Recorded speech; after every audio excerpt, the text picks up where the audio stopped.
Istorya Tagalog Horror Stories.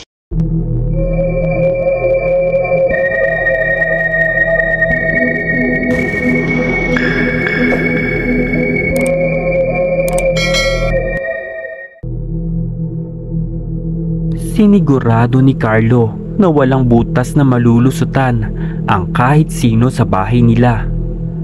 Ang ilalim ng kanilang mga pinto ay tinakpan niya ng makakapal na basahan at nilagyan din ng kahoy na harang. Ang mga bintana naman ay tiniyak niyang nakakandado sa loob at wala itong kahit na anong siwang. Hindi lang siya ang gumagawa nito, pati ang mga kapitbahay nila ay ganoon din kahigpit sa pagsasara ng kanilang mga tahanan tuwing gabi. Kalat na kasi ngayon ang kwento tungkol sa putol na kamay na gumagala sa kanilang lugar. Pumapasok ito sa mga bahay-bahay at nanghahablot ng mga babaeng natutulog. Noong nakaraang buwan lang, nasa mahigit 5 babae na daw ang nabiktima ng kamay na ito. Isang putol na kamay lang ang gumagawa nito, pero ang itsura ng mga bangkay ay daig pa ang ginahasa ng 10 lalaki. Napakailap nito at hindi basta-basta nagpapahuli. Tila may isip ang otomatikong itatago ang sarili sa oras na makaramdam ng panganib sa paligid. Nagtulong-tulong ang mga pulis, barangay at taong bayan sa paghuli nito, pero hindi pa rin nila ito mahuli-huli hanggang ngayon.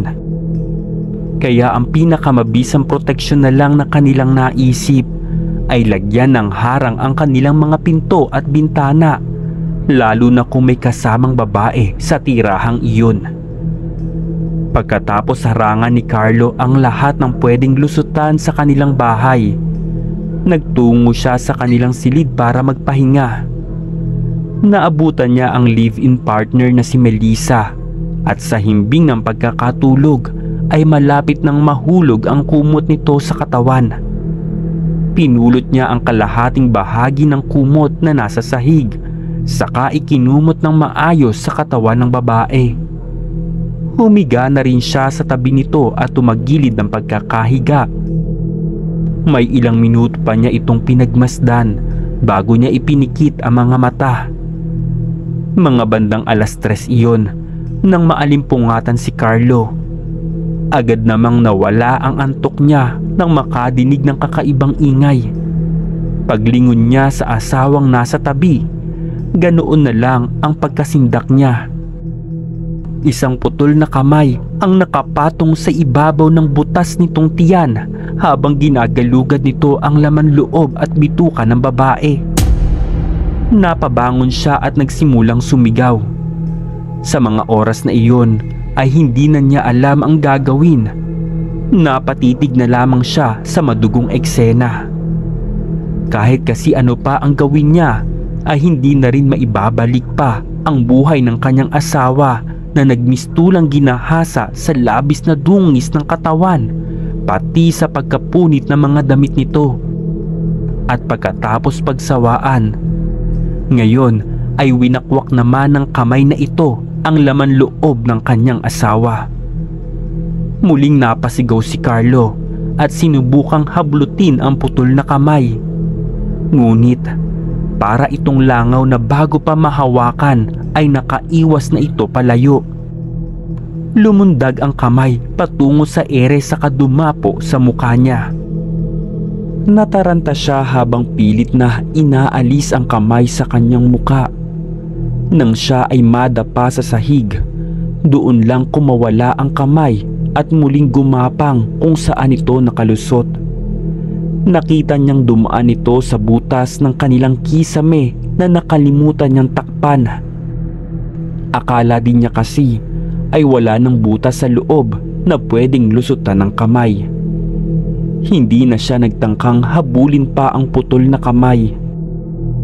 Nilapitan na lang niyang muli ang bangkay ng kanyang asawa at mahigpit itong niyakap. Walang patid ang pagtangis ni Carlo.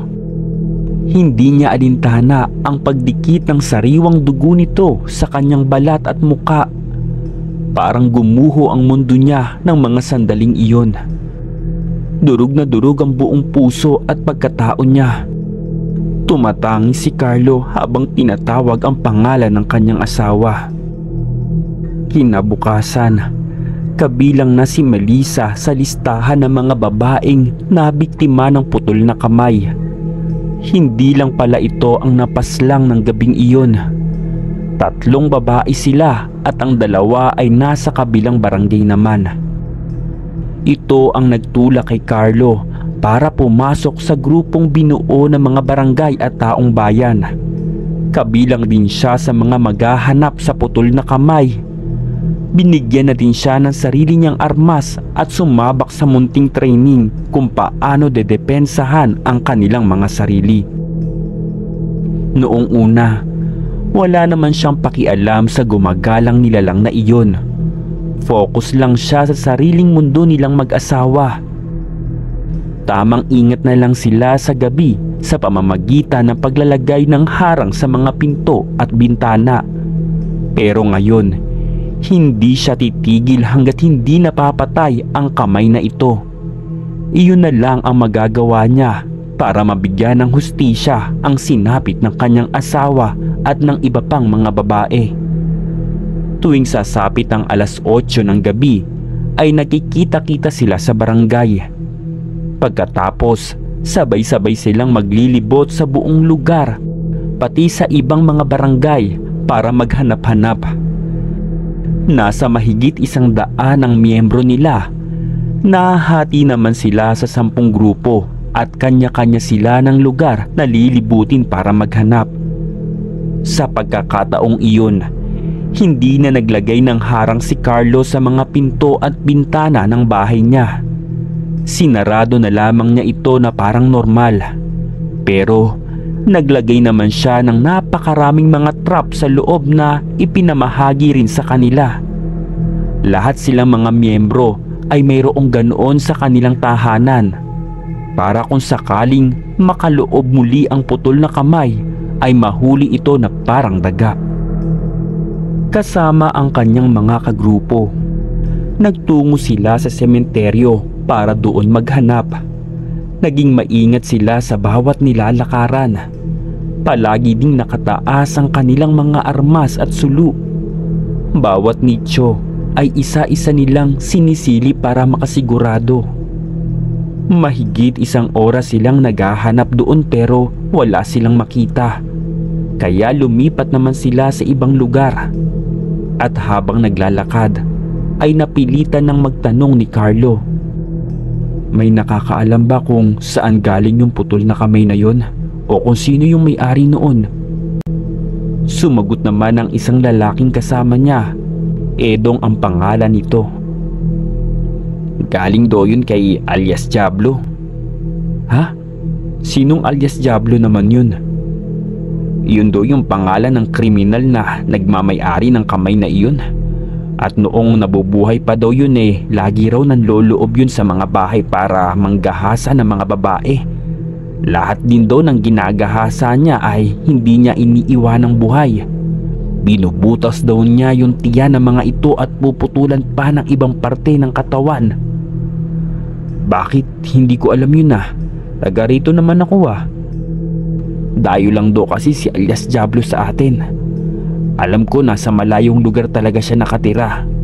Pero napadpad lang daw siya rito habang nagtatago siya.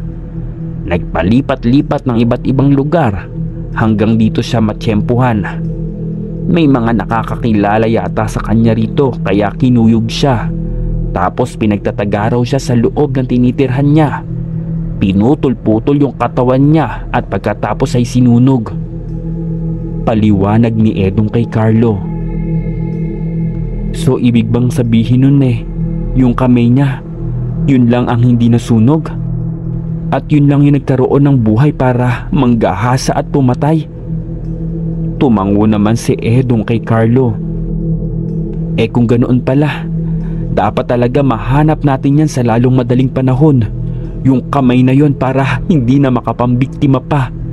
Hindi ako makapaniwala na sobrang sama ng taong iyon. Hanggang sa kamatayan, gusto niyang pumatay. Ganoon talaga kapag nilamon ng Diablo ang utak. Kaya nga siya tinawag na alias Diablo eh. Inabot sila ng 2:00 ng hating gabi sa paghahanap pero wala silang napala.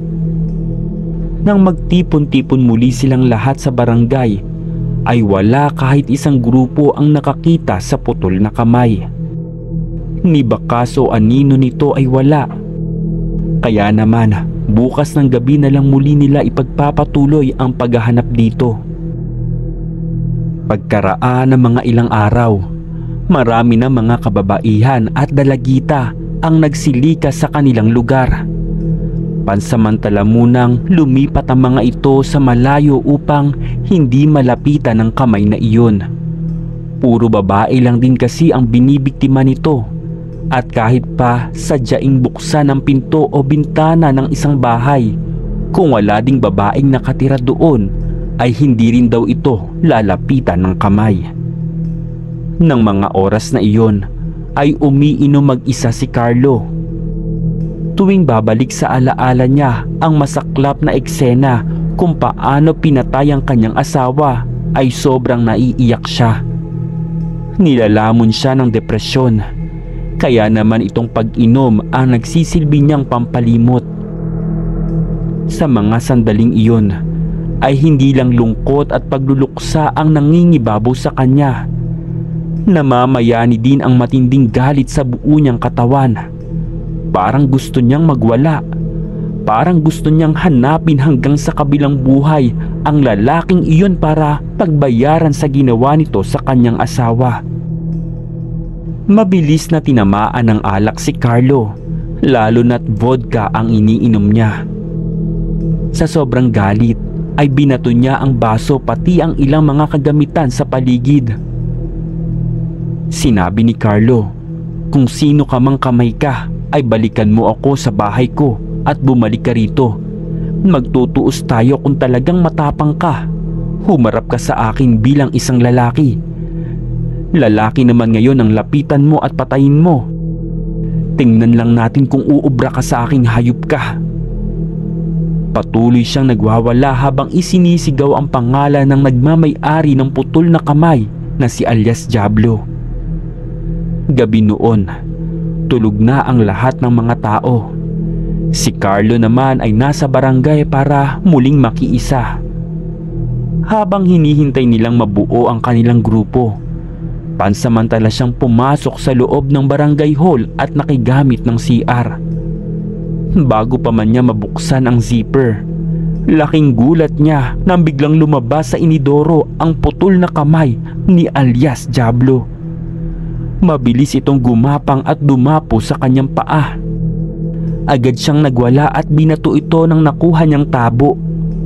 Ngunit masyadong malakas ang kapit nito sa kanyang damit.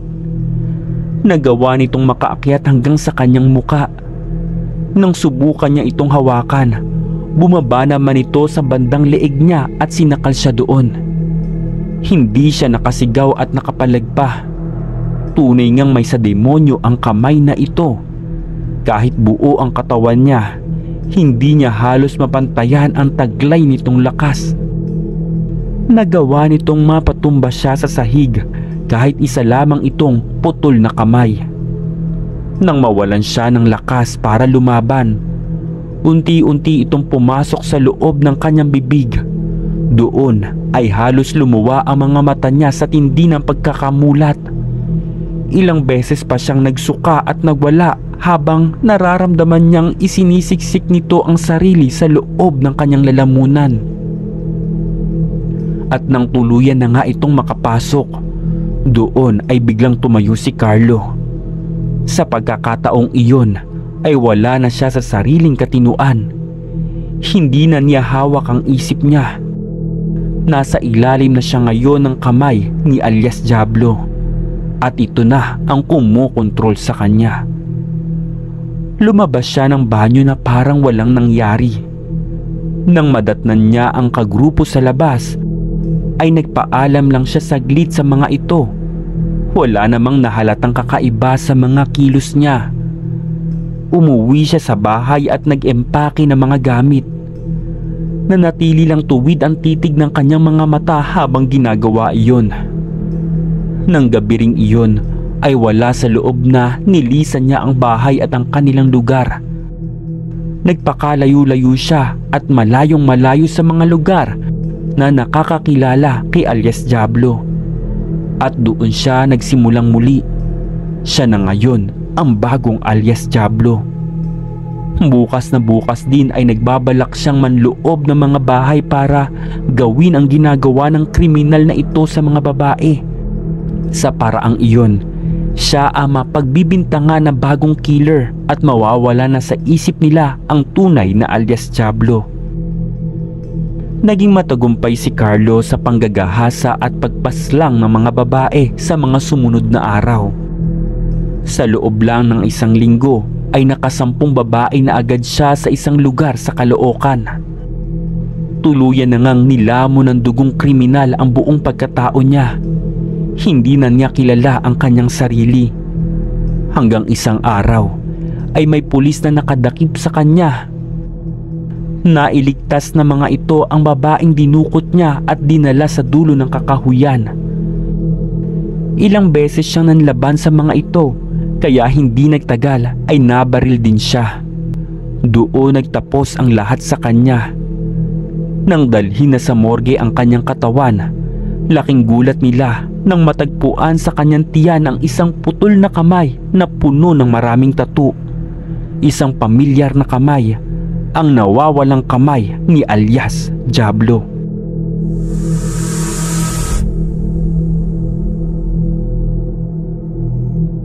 Noon ay hindi talaga ako naniniwala sa aswang o kahit na madami akong nadidinig na kwento tungkol doon.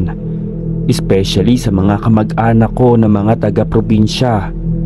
Kaso may nangyari sa akin habang buntis ako, kaya ngayon ay napaniwala talaga ako. Noong panahon na yon ay nakatira kami sa property ng tita ko. Yung property na yon ay language school, kaso walang student noon dahil pandemic. Kaya ang tao lang talaga na nakatira doon ay ang family ko.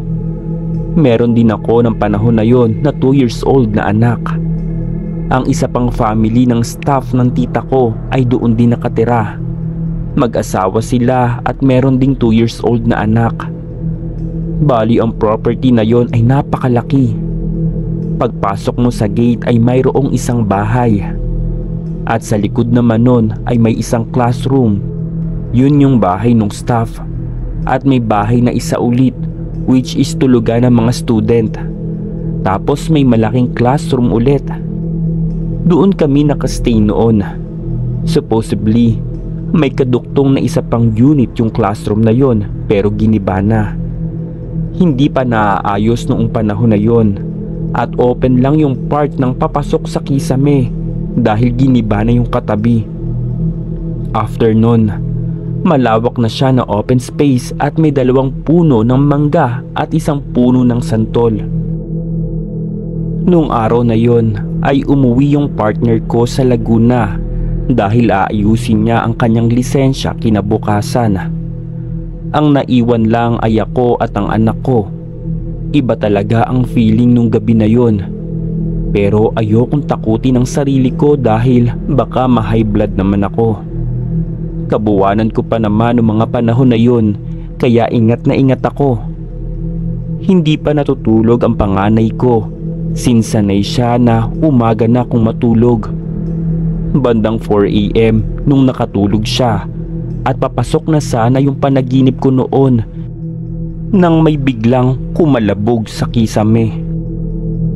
Nagtayuan ang balahibo ko sa buong katawan at napatayo ako. Bigla siyang umikot-ikot sa ibabaw ko. Ramdam ko na ang bilis niya talaga kumilos. Sakto, wala man lang kahit anong magagamit ko na in case na bumigay ang kisame sa likod niya. Kaya nilakasan ko na lang ang loob ko. Sumigaw ako ng pamura at sinabi kong hindi ako makatulog at minura ko ulit ito.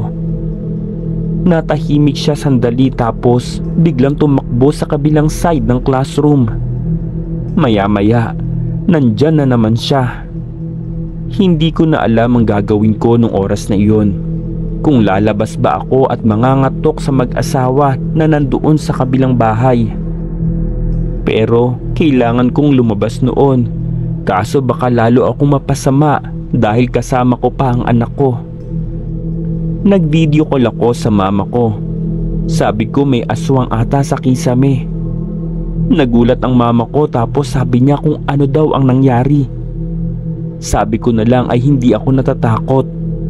Dala-dalawa na kutsilyo dito at isang baril na ewan lang kung sino yung unang mamamatay sa amin. Kahit sa totoo lang, ni isang tinidor ay wala ako at hindi ko alam ang gagawin ko kung sakaling nalaglag siya sa kisame. Nakaintindi ata ang aswang at bigla siyang tumakbo palabas ng kisame. Gusto ko sanang silipin kaso baka ikapahamak ko pa naman.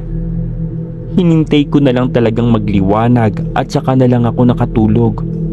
Buwisit na aswang yun. Sinampulan ata ako.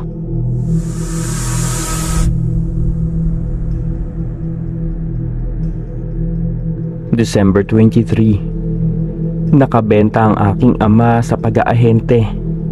Malaki ang kinita niya kaya nagpundar siya ng ibang gamit. Bumili ang tatay ko ng isang refrigerator. Inverter yung nabili niyang refrigerator. Pero nabili niya ito sa isang Japan surplus. Wala naman sa plano ang pagbili ng ref noon. Ang plano talagang bilhin ay isang flat screen TV sa Abenson.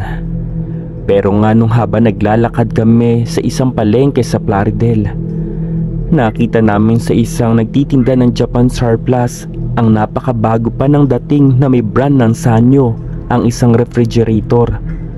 Sayang naman kung hindi namin ito kukunin at baka makuha pa ng iba. Kaya hindi na nagdalawang isip ang aking ama na bilhin ito.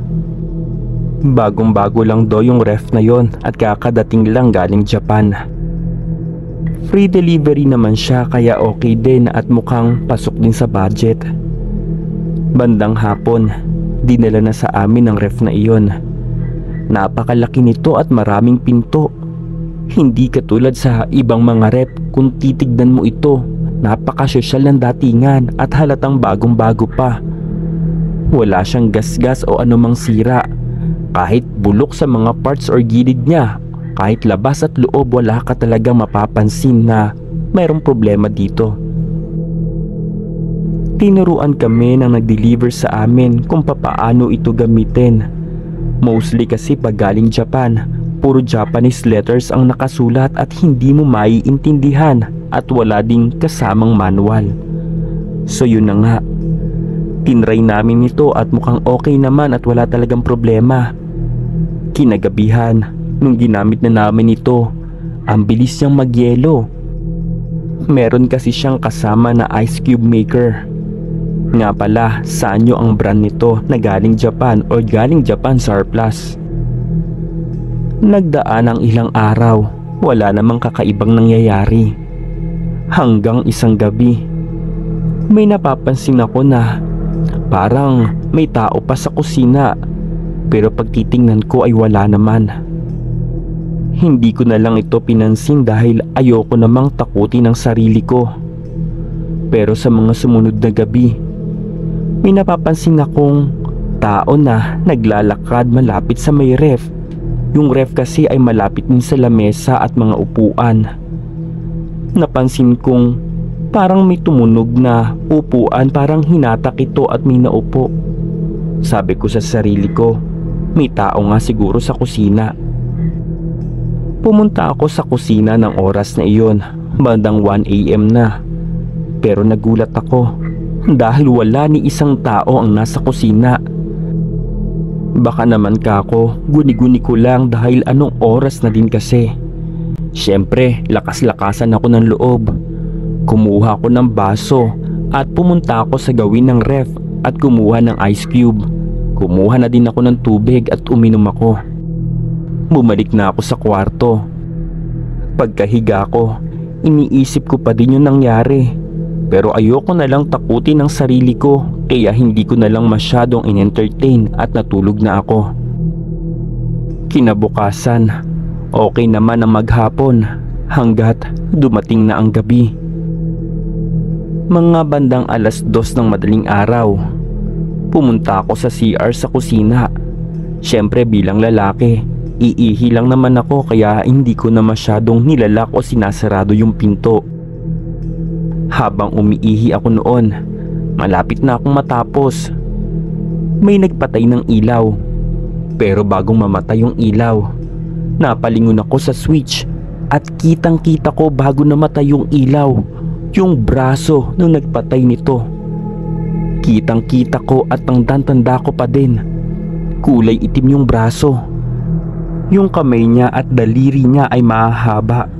Kaya ang ginawa ko, tinitigan ko yung pader kung saan siya nagtago, malapit din sa switch ng ilaw sa may kusina. Titig na titig ako doon dahil alam kong doon siya nagtago. Dahil hindi siya pwedeng makatakbo dahil makikita ko agad kung tao ba yun o kasama ko sa bahay. Hanggat hindi ko inalis ang paningin ko, inisip ko na baka kapatid ko lang na tinatakot ako. Habang nakatitig ako at lumabas na ako ng CR, walang ni isa ang nakatago sa likod ng pader na iyon. Tumakbo ako sa may kwarto ng kapatid ko at sinilip ko. Tulog na tulog sila. Kaya bumalik ulit ako sa kusina. Pero nagulat na naman ako na yung pintong iniwanan kong bukas kakamadali ko para puntahan yung nagtago sa kabilang pader. Biglang sumarado at kumalabog yung pinto ng CR at doon na ako kinabahan. Hindi ko na lang tinangkapan na bumalik sa CR para buhusan yung kubeta. Kaya ang ginawa ko, bumalik na lang ako sa kwarto at nagdasal. Pero nakakapagtaka, baka kako, kapatid ko lang yun na mabilis na tumakbo. Pero ang isa pang iniisip ko, bakit ito kulay itim as in kulay itim or kulay black siya? Hindi katulad sa mga taong sinasabi nating maitim sila dahil brown yung balat. Pero ito, kulay itim at mahaba yung mga daliri niya. Kabado na ako noon. Hindi mawala sa isip ko yung nakita kong braso na kulay itim. Hanggat dumaan pa ang ilang gabi. Doon naman sa gilid ng rep, napansin ko na may nakatalungko. Pero yung kulay ng binti niya at paa ay kulay itim. Mahaba yung kuko. Kaya ang ginawa ko na lang ay hindi na ako dumiretso ng kusina at bumalik na lang sa sala at lumabas. Nagpakita siya mga around 8 PM ng gabi. Lumabas na lang ako noon at pumunta ako sa kaibigan ko para magpalipas ng oras. Bumalik ako mga bandang 1 AM na. Pagbalik ko, nakalak na ang gate at nakalak na ang pinto. Tatawag sana ako sa loob ng bahay para pagbuksan yung pinto. Pero nung pagtingin ko, may nakita akong nakatayo. Itim na itim siya, malapit sa sala at papunta siyang kusina. Dali-dali kong tinawag yung kapatid ko para buksan yung pinto. Nung gumising naman siya, binuksan niya yung pinto at tinanggal yung lock. Pinuntahan ko agad yung kusina at nakita kong nakabukas na yung ref. Nakabukas siya lahat ng mga pintuan nito. Hanggang ngayon, kinakabahan pa din ako. 2024 na. Kinakabahan ako sa mga susunod pang gabing mararanasan ko. Hindi ko alam kung multo o elemento ba yung nagpapakita na yon. Nangyari lang ang lahat ng yan nung dumating sa amin ng ref galing Japan surplus. Kinakabahan ako baka isang gabi. Baka maka face to face ko siya at hindi ko alam ang gagawin ko. Sa ngayon ay hanggang dito muna lang po at maraming salamat sa pakikinig. Babalitaan ko na lang po kayo kung ano pa ang susunod na mangyayari.